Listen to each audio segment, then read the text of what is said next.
बिस्मिल्लाहिर्रहमानिर्रहीम, अस्सलाम वालेकुम। आप देख रहे हैं मेरे सवाल और मैं हूं मुनीब फारूक। इलेक्शन तो अभी दूर है, इलेक्शन से पहले जो कुछ हो रहा है वो ऐसा माहौल बता रहा है कि शायद मुल्क के अंदर कोई अजीब ही निज़ाम इस वक्त राइज है। आप देख रहे हैं कि जो इस वक्त पाकिस्तान के अंदर हो रहा है, यानी आज तारीख ख़त्म हो गई, आज का दिन मुकम्मल हो गया जब कागजात नामजदगी दायर किए जाने थे। अब इन पर एतराज़ात आएंगे, इनकी जाँच पड़ताल होगी, एक्सेप्ट होंगे, रिजेक्ट होंगे, फिर ट्रिब्यूनल्स बनेंगे, वो सिलसिला तो बाद का। लेकिन सिर्फ एक जमात ऐसी है जिसका नाम है पाकिस्तान तहरीक इंसाफ, और उससे जुड़े हुए लोग जो जब नॉमिनेशन पेपर्स फाइल करने जाते हैं तो उनके साथ क्या होता है, इस वक्त जो हो रहा है उसका डायरेक्ट जिम्मेदार कौन है? क्या इसका जिम्मेदार निगरान हुकूमत है? क्या इसकी जिम्मेदारी हम इलेक्शन कमीशन ऑफ पाकिस्तान पर डाल सकते हैं कि election commission of Pakistan effectively काम नहीं कर पा रहा? जबकि अगर इलेक्शन कमीशन की पूरी आप ऑर्गेनाइजेशन को देखें, बहसियत एक ऑर्गेनाइजेशन के, तो उसके पास कोई अपना इख्तियार तो है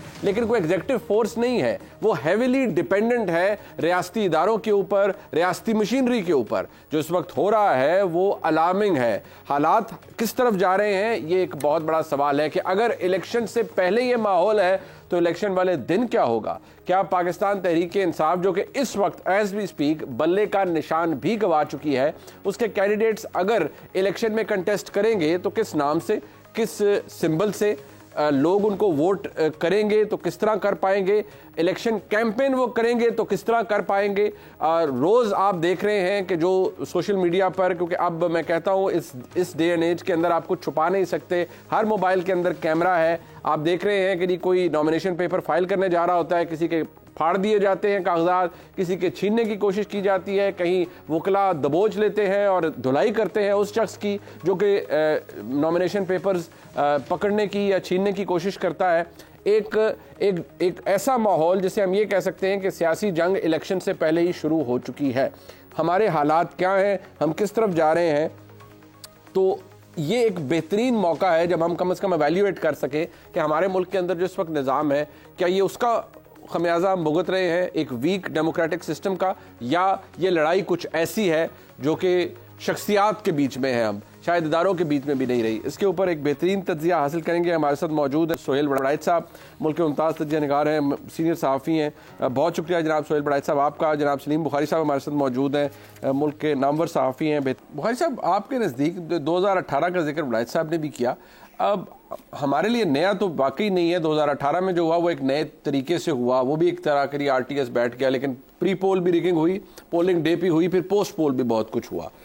लेकिन जो जितना ब्लेटेंट ये सब कुछ है कि आरओज लिख रहे हैं जी कि पुलिस इन्वॉल्वमेंट कर रही है और खींचे जा रहे हैं नॉमिनेशन पेपर्स, ये बड़ा कट थ्रोट है। और शायद कोई और अगर इसे एवेल्यूएट करे तो ये भी कहेगा कि ये गैर कानूनी भी है, गैर महज़ब भी है, गैर जमहूरी भी है। लेकिन ये क्यों हो रहा है? ये शख्सियात की जंग है या ये पावर पॉलिटिक्स है प्योर?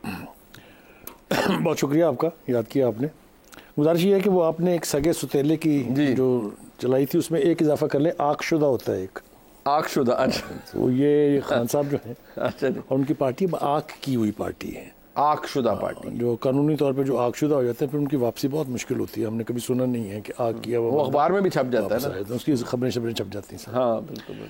तो इस एक तो ये मंजर क्लियर होना चाहिए। दूसरी बात ये है कि इस वक्त जो तरीके इंसाफ का बाकी मानदा हिस्सा है उसमें ना इलेक्टेबल्स हैं जो पार्टी को एक यानी उसकी मौजूदगी का एहसास दिला सकते थे। वो नए घोंसलों में बस गए हैं, जिस स्पीड से आए थे उससे ज़्यादा स्पीड से उड़ के चले गए नए घोंसलों। पता नहीं उनका बनेगा क्या है। करेक्ट। दूसरी जो इसकी लीडरशिप थी, जो हॉक्स थे, वो या जेलों में या मफरूर है। बाकी बचे हैं वकला और वो लोग जो अभी घरों में बैठे हुए हैं, उनको ये अंदाज़ा नहीं हो रहा कि हमने बाहर निकल के वोट डालने जाना भी है कि नहीं। वकला जो है उनको इलेक्टेड प्रोसेस का कोई तजर्बा नहीं, और अदालतों में केस लड़े हुए हैं लेकिन कभी फील्ड में आके जो उसकी साइंस है पूरी इलेक्शन मशीनरी जो है उसका कोई तजर्बा नहीं है। और दूसरी बात यह है कि अनफॉर्चुनेटली वकला के जो धड़े हैं उनमें भी इत्तेफाक नहीं है। यानी मैं मिसाल देने बैठूंगा तो बहुत वक्त गुजर जाएगा। शेर अफजल मरवत सर किसी को लीड कर रहे हैं, हामिद खान साहब पुराने को लेके बैठे हुए हैं, शोएब शाहीन साहब नई लाइन लेके बैठे हुए हैं, एंड सो ऑन। तो इस किस्म के कड़मास में, जिसको कहते हैं ना पंजाबी ज़ुबान में, दो बड़ी पार्टियों का मुकाबला करना और इलेक्शन में फिर ऐसी पोजीशन हासिल कर लेना जो पहले भी खुद से नहीं आई थी, वो उसके बारे में किसी रॉकेट लेकिन अब ये दावा है ना कि अब मकबूलियत सबसे ज्यादा है बाकी जमातों से। देखिए, पहली बात तो ये है कि मैं और वड़ैच साहब बहुत सीनियर आदमी है, वो भी जानते हैं कि जलसों में जाने वाले लोग वोटर्स नहीं होते कभी भी, किसी के भी जलसे में जाने वाले, इनके नहीं सिर्फ। दूसरी बात ये है कि ये वोटर्स को घर से उठा के वो पोलिंग स्टेशन तक लाना भी एक पूरी रॉकेट साइंस है। ऐसे ही है, ऐसे ही। ठीक है, खास तौर पे जिसको वो नहीं आता उसके पास से वो नहीं आएंगे। ठीक है, ठीक। दूसरी बात ये कि जो आपके फैसिलिटेटर थे वो अब आपके विलन है। वो किसी ने विलन नहीं बनाया है, ना उन्हें कोई नई हीरोइन मिली है, वो तो तलाश कर रहे हैं ना कौन बनेगी दुल्हन। तो ये कसूर भी आपका अपना है। अच्छा, हम ये भी कहते हैं ना कौन नया हीरो बनेगा।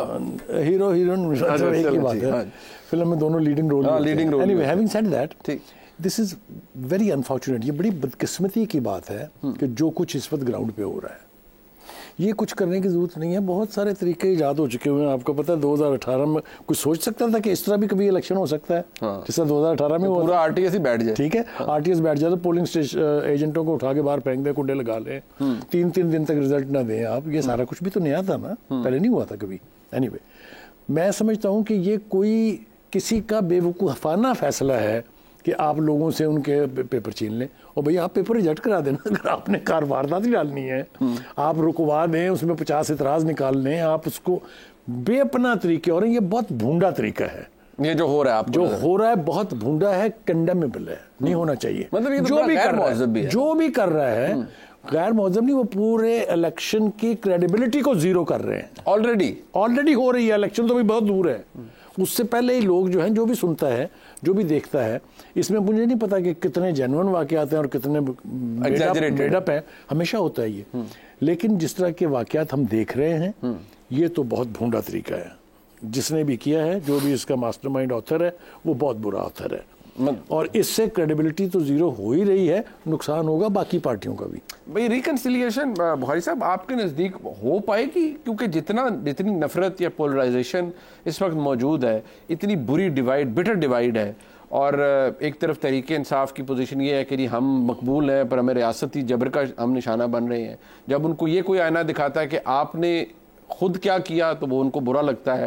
लेकिन ऐसे माहौल में रिकंसिलिएशन, कोई भी वज़ीर आज़म आ जाए, कोई भी हुकूमत आ जाए, इस निज़ाम में रिकंसिलिएशन हो सकती है जिसके दाई बहुत से लोग हैं? देखिए, 2-3 तरह की इस्तिलाहात हमने सुनी है माजी में भी, लेकिन वो अभी तक ट्रांसलेट नहीं हो सकी रियलिटी में। एक है गवर्नमेंट ऑफ नेशनल रिकंसिलिएशन के सारों को साथ लेके चलना, सारे एक पेज के ऊपर आ गए। दूसरी है नेशनल गवर्नमेंट, ये इस्तिलाहात हैं जो इस्तेमाल होती रही हैं। और गवर्नमेंट ऑफ नेशनल कंसेंसस, एक ये भी हमने सुना। लेकिन ये सब कुछ पॉसिबल नहीं है हमारी पॉलिटिक्स में, ख्वाहिश की जा सकती है इसकी। दूसरी बात यह है कि जो नवाज शरीफ साहब के बारे में जो लाडलेपन की बात करते हैं, वो चिप ही नहीं है उनके सिस्टम में। अच्छा। बिल्कुल कोई दो राय नहीं। और ये मैं कोई इंकशाफ नहीं कर रहा, ये जो फैसले करते हैं उनको पता ही है।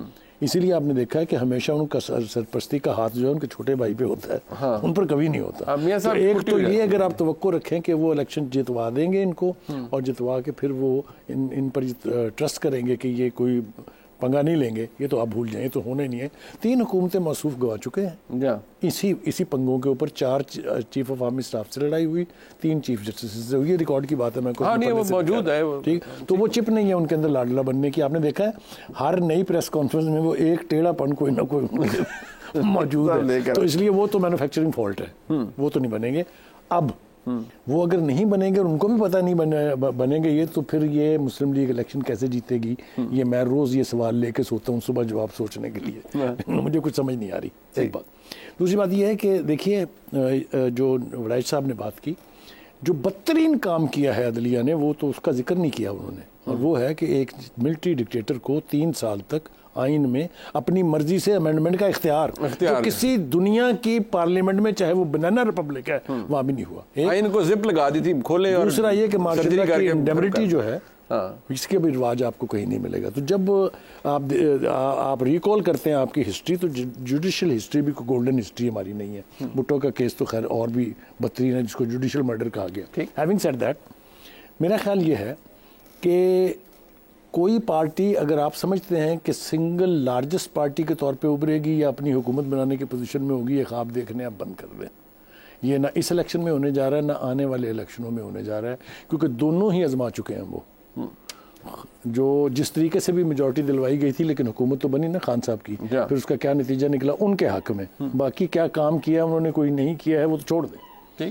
उनको तो अब सबक आ गया है कि भाई साहब हाथ नहीं रखना, इनको इस काबिल ही ना छोड़ें कि ये वो वाला हाल कर सके जो खान साहब ने। भाई साहब, हमने देखा उमर अता बंदियाल साहब जब चीफ जस्टिस रहे तो बड़ा एक माहौल था कि बड़ी उन पे भी कहा जाता था कि सहूलतकारी की जाती थी। इमरान खान साहब के लिए बड़ा नरम गोशा था।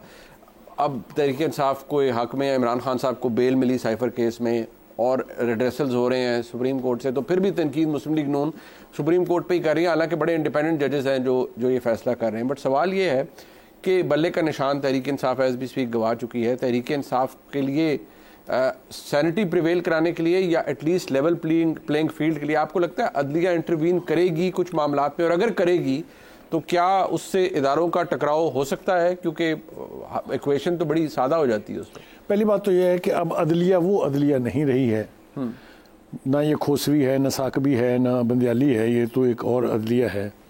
ये अदलिया क्या रास्ता इख्तियार करेगी वो तो अभी देखना बाकी है, क्योंकि कड़ा वक्त तो अब आने वाला है। चीफ जस्टिस साहब ने अपना इंटेंट तो जाहिर कर दी ना, उन्होंने अपनी इंटेंशन जाहिर कर दी है, खासतौर से 2 बड़े केसेस को लाइव दिखा के लोगों से कि हमारा अपना कोई एजेंडा नहीं है। ये भी पहली दफ़ा हुआ है, पहले नहीं हुआ कभी। तो तवक्को हम कर सकते हैं कि supreme court will not play foul.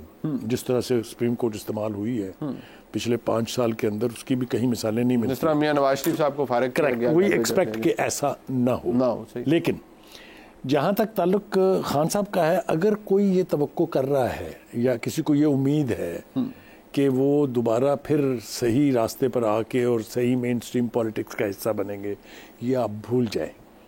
अभी एब्सोल्युटली ये आप भूल जाएं। उनको जो यकीन दिला दिया गया है कि आप अल्लाह के ख़ास बंदे हैं, अल्लाह आपसे ख़ास काम लेना चाहता है, आप रियासत मदीना के वाली हैं, वो तो इनको किसी, ये तो कीड़े मकोड़े हैं। आपको पता नहीं है, जब आप एक सियासतदान ये कहे मैं किसी को छोड़ूंगा नहीं, सब जेलें भर दूंगा, मैं किसी से बात नहीं करूंगा, इससे बेहतर है कि मैं मर जाऊं।